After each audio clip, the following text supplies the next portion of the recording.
Hey there, my name is Brent Smith, and I'm being attacked by a tree. Get a son of a beehive. Get away from me. So anyway, alright, so hi there, my name is Brent Smith, and when I'm not being attacked by the tree, I'm better known as the Common Constitutionalist, and this is the Common Constitutionalist, a special weekday edition of the video podcast, and today I'm back down at the river on a little island. And it's absolutely beautiful down here, and as long as the weather holds out, and this is relatively simple to get to. It's right down the street from my abode, so to speak, and it's just awesome out here. So I'm going to do more podcasts out here just because frankly, it's relaxing, and then when I'm done this, I'm going to make a late lunch, early dinner type of thing, build a little fire on it's a little sandy beach up there, you know, it's just awesome. And, you know, just hang out and have some food and then drive home. You know what I'm saying? So anyway, but before I do that, I got a new water filtration system for camping and survival and stuff. And it's supposed to be down to like 0.1 or 0.01 micron filter, which is basically purified water. And it's supposed to take literally all bacteria, all viruses, everything out of metals and everything out of the water. And the river that runs near my house is, it ain't that pure, bro. Just say it. So, I'm going to try this water. Hopefully I won't die before the podcast is over, but after, I'll pan over here, and you can take a look at my little filtration system. Hopefully it'll work like a champ. It's supposed to. I don't know. But I guess this is like a product review. It's called the Survivor water filter. I think that's what it's called. At any rate, here we go. There it is. See if I can pan in a little bit on it. That's it. Okay, all you do is you just feed the little hose down into the water, into some running water, and it's fresh water. It has to be fresh water. It can't be salt water. And then just do the little hand pump, and that's that. So I guess I'll demonstrate here real quick. Okay, here we go. Ready? Here's the little cup that it comes in. I've already started it. I'm going to fill her up, and it really fills pretty quick. I mean, you get two guys camping, and you get one guy filling for like an hour, and you got a day or two's worth of water anyway. All right, let's give this a shot, shall we? Looks clean. Smells freaking awesome. Cheers.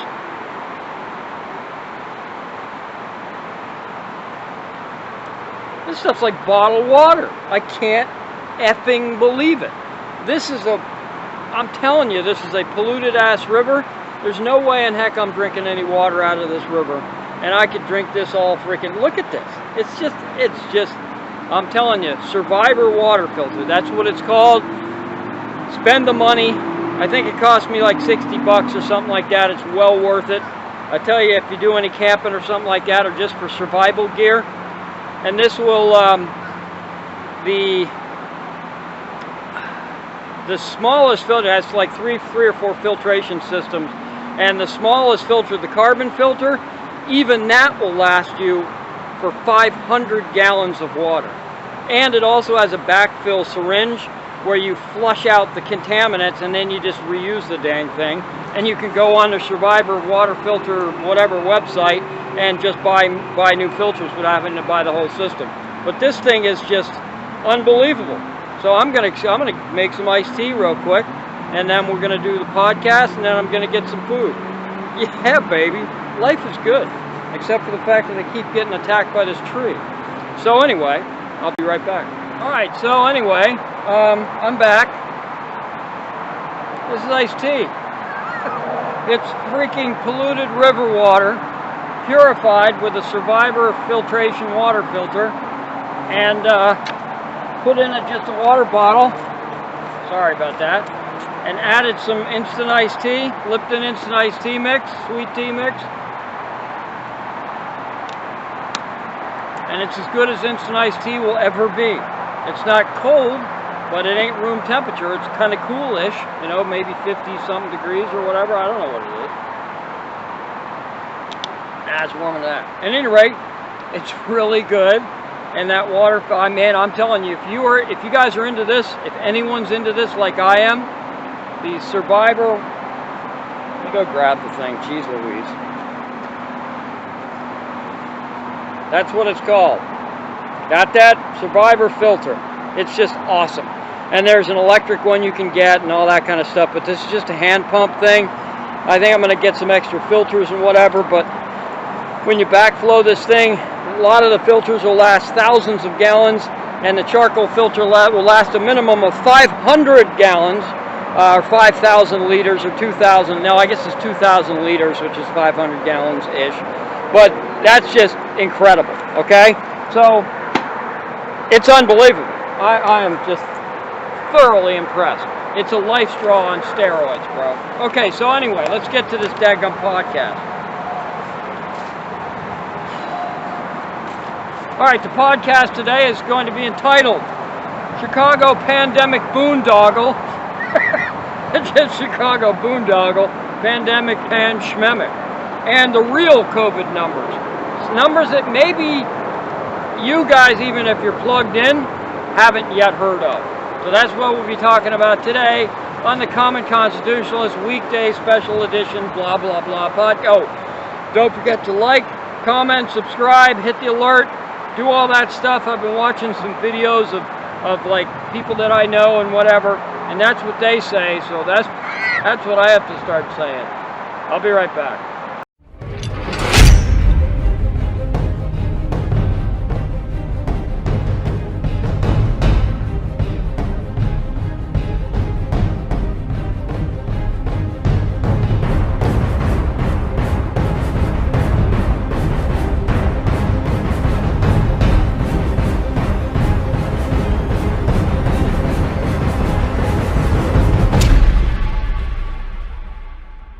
Welcome back, and again, my name is Brent Smith, and I'm in the Common Constitutionalist, and once again, don't forget to like, subscribe, comment, share this video, something, this video, I don't know, I'll get better at it. Well, I've been doing this for like a long time, and I just can't mark it. I don't know. I'm too humble a guy. That must be what it is. I'm gonna have some iced tea.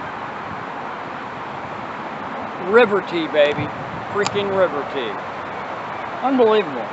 It's the little things in life. So, this is as of July 2020. Talking about Chicago, the pandemic boondoggle. Chicago has $10 billion available to pay all its bills and $46.5 billion worth of bills. That's not a good recipe for success, I'm just saying. Okay? In case you're at all interested how much that might cost each and every taxpayer, they owe a paltry $39,400 each. Okay? Isn't that wonderful? So, now you might be asking, how can a city get that deep into debt? Well, you might be asking that about the federal government. But cities and states, unlike the federal government, can't print their own currency. Okay? That's the way it goes. That's in the Constitution too, so sorry.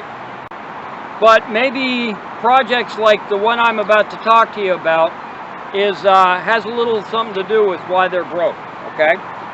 And as I talk about this, bear in mind, just keep in mind, that this is what happens when you buy into the COVID-19 panic porn, okay? Whether you love it or whether you're just scared to death of it, which a lot of citizens are actually literally scared out of their socks about COVID-19. The politicians, the government, and the mainstream media have scared these people literally to death.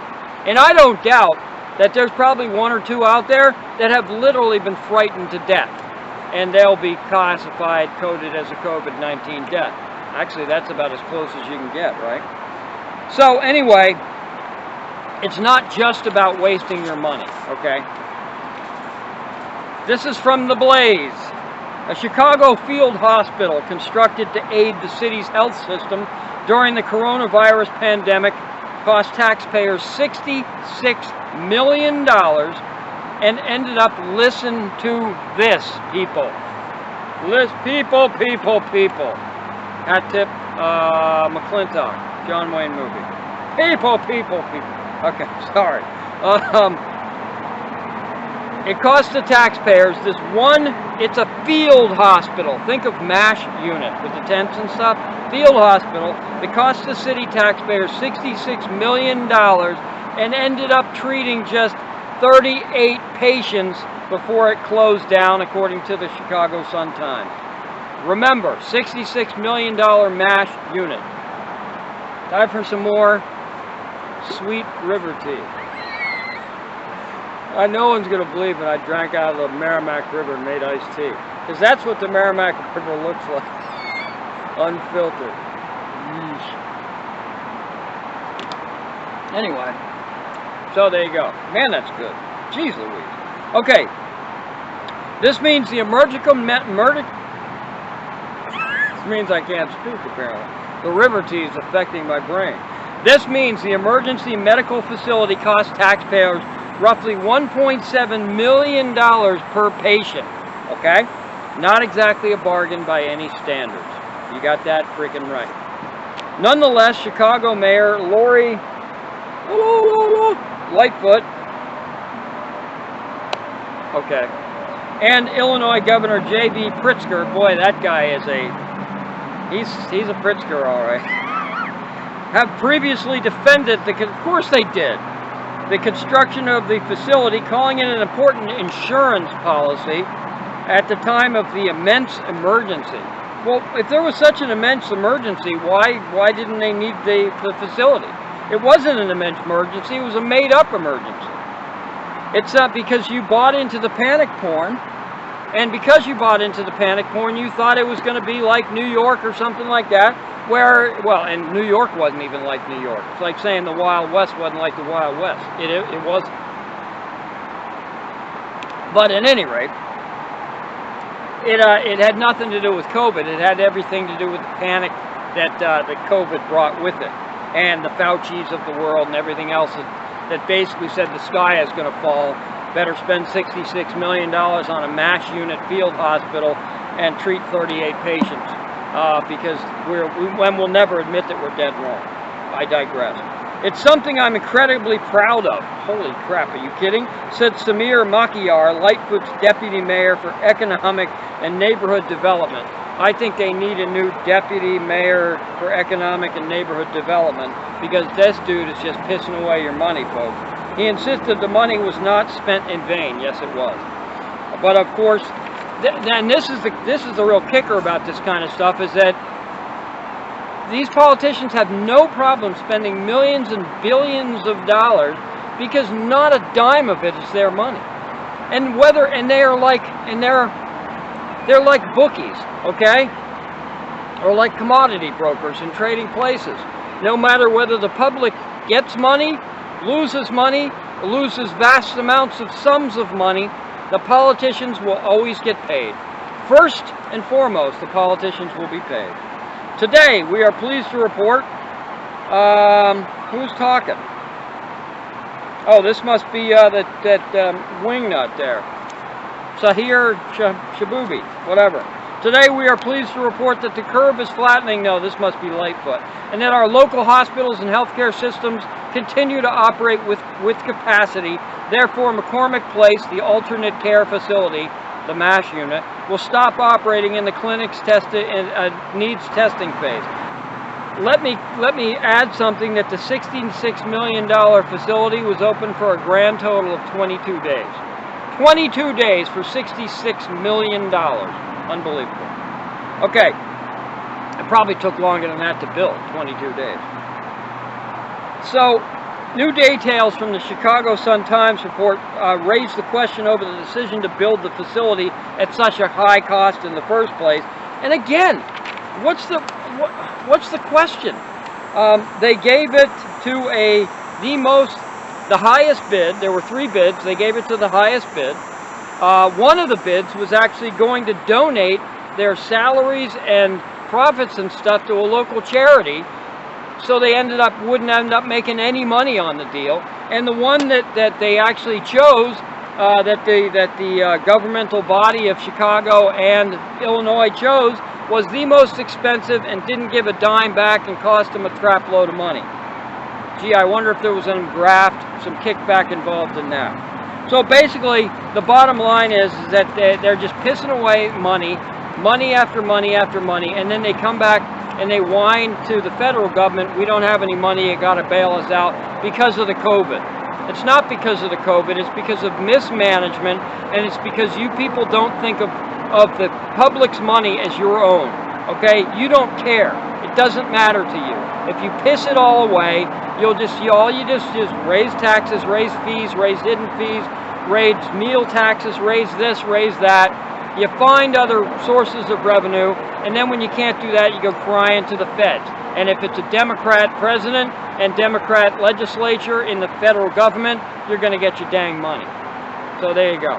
So I'll be right back to talk about the real COVID numbers. It'll be very enlightening, I think. Be right back.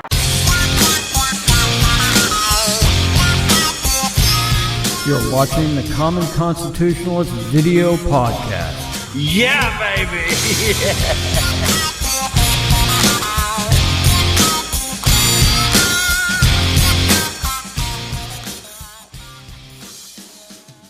Right, I'm back. Once again, my name is Brent Smith, and I'm the Common Constitutionalist.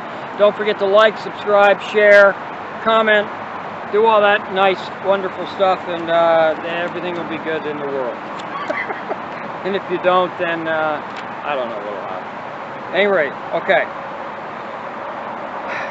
The real COVID numbers. Let me show you this real quick, okay? These figures are provided to us by Steve Deese at the Blaze. I guess this is all Blaze all the time today. So let me show you this chart, and then I'll quote you Steve's numbers, okay? So here's the chart. I don't expect you to be able to read it or see it. I'm just saying I didn't make these numbers up out of whole cloth, nor did he. All right? It ain't easy to see. I'm just saying that this is the CDC NVSS deaths chart from Wonder Population Estimates, February 1, 2020 to August 8, 2020. All right? And now it's August well, technically the 18th, but this will be put out on I guess the 18th on YouTube, 19th on my site. All right, so from this chart and from Steve Deese's own research, and apparently he spent hours upon hours because there's no one place you can go for all this data. Whether it's purposeful or accidental, I don't know. So here we go. 85 years. This is from the chart, and this is from his research. Ages 85 years and older make up only 3.2% of our entire population in America. But as of August the 8th, like 10 days ago, they made up a full 1/3 of all COVID deaths. So ages 85 and over only make up 3.2% of all of the entire population of America, but they were over 30% of the deaths in America to date as of August 8th. Let's back it down just a hair. Ages 75 and older, or ages 75 to 85, or ages 75 and older, you guys, are only 7% total of American population, but now account for almost 2/3, 59% of all COVID deaths. That's unbelievable. That almost 2/3 of all COVID deaths come from 7% of the population. Yet this is a rampant pandemic that's affecting the whole world, okay? That's bullcrap, and the numbers don't lie. You can lie about the numbers, but the numbers themselves don't lie.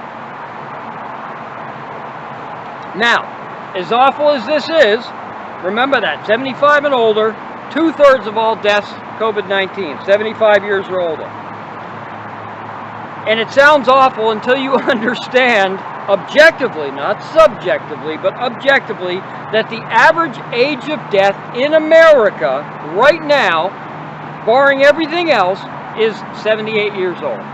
Okay? That's the average lifespan of an America, 78 years old. Okay? So that the 75 and over COVID deaths how many are actually attributed to COVID-19 and how many should be attributed to either natural causes or other diseases or maladies or comorbidities or whatever? This whole dang thing is, I'm telling you, this whole thing is just a effing lie. Okay, let's back it down some more, shall we? How about younger folk? By younger, I mean less than 75. Less than 75. How's that? 54 years old and younger encompasses 70% of the entire population of the United States. Okay? But only 8% of the deaths overall. So 70% of the population account for 8% of the deaths. 7% of the population account for, what was it? Almost 2/3 or almost 60% of the deaths. That's staggering. Okay? You see where this is going, people?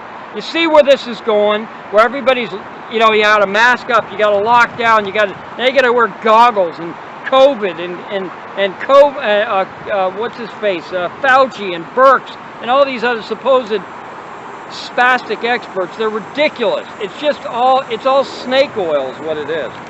Okay, let's back it down one more time.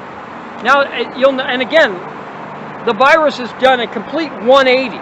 You know, once you get below 54 years old, and it's probably a little older than that, it's done a 180 where the overwhelming majority of the population is fine and very few people die. And when you get old and you have comorbidities and things like that stacked on top of it, then it flips back and you have a very small cross-section of the population that die from this thing almost exclusively. It's ridiculous.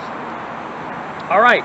Then you get the ages from 15 to 24, and the risk of COVID-19 death drops to 0.2%. That means from 15 to 24, yes, all you college students, you can't believe what we had to do to get my son back onto college campus. Holy crap. Papers, please. It was like Nazi freaking Germany. I thought the SS was going to jump out and get us. I'm telling you, it was pathetic. And because of COVID-19, because everybody's so afraid of COVID-19. You ready for this? Ages 15 to 24, again, the risk of contracting COVID-19 and dying from it is 0.2%.